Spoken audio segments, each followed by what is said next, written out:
Have you ever wondered what it truly means to be free? Not free from work, obligations, or responsibilities, but free within yourself.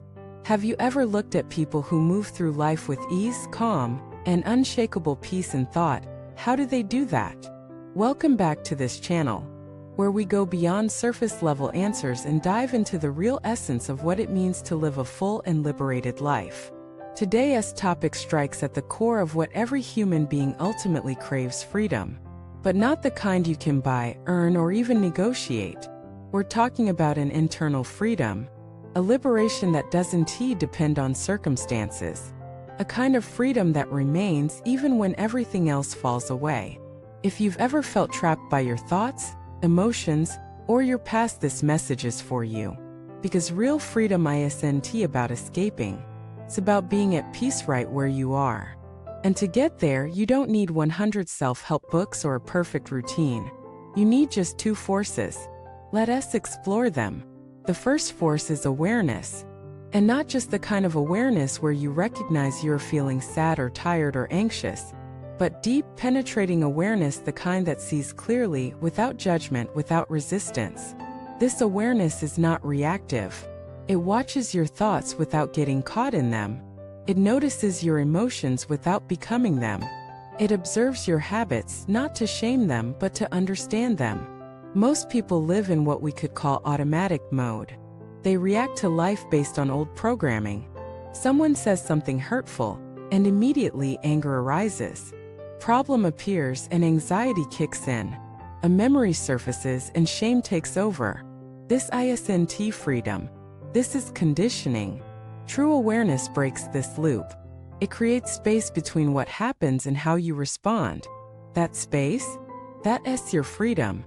A man once told me that for years he believed he was a short-tempered person, that it was just who he was. Then he started meditating just 10 minutes a day. And after a few weeks, he noticed something. Someone cut him off in traffic, and instead of exploding, he just breathed. He laughed. He saw his own tendency to react, but he didn't obey it. That's the power of awareness. It doesn't remove the trigger. It removes its control over you. This kind of freedom changes everything. Because when you're not controlled by unconscious thoughts or emotional patterns, you begin to choose. And choice is the foundation of liberation. But awareness alone isn't enough. Which brings us to the second force: compassion. Not just for others, but for yourself. This is crucial, because once you become aware of your inner world, you're going to see a lot of things you don't like. You'll see fear you've been hiding, anger you've been denying, old wounds that still sting. And here's where most people get stuck. They judge what they see. They say, I shouldn't feel this way. I thought I was over this. What's wrong with me? But judgment only creates more pain. Compassion, on the other hand, creates healing. It says, oh, this is here? That's okay. It welcomes all parts of you, even the broken ones. Especially the broken ones. Imagine a child crying. Would you yell at them to stop? Or would you kneel down, hold them, and say, I'm here? You're safe now. Your inner self is that child. And compassion is the voice that soothes them.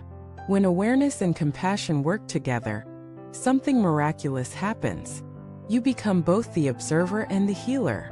You no longer fight your pain, you hold it. You no longer deny your past, you integrate it. You no longer fear your emotions, you understand them.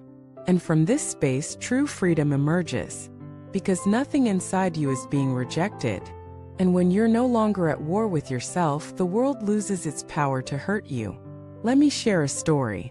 There was a woman named Elena who had lived most of her life feeling unworthy. Her childhood had been marked by criticism. No matter how much she achieved, she felt it wasn't enough. She tried everything to fix herself: therapy, books, courses. But one day, her therapist said something different. Instead of trying to fix yourself, what if you sat with that unworthiness and simply said, I see you. I understand why you're here. And I love you anyway. She cried for hours. Because no one had ever said that to her, not even herself. That was the beginning of her freedom.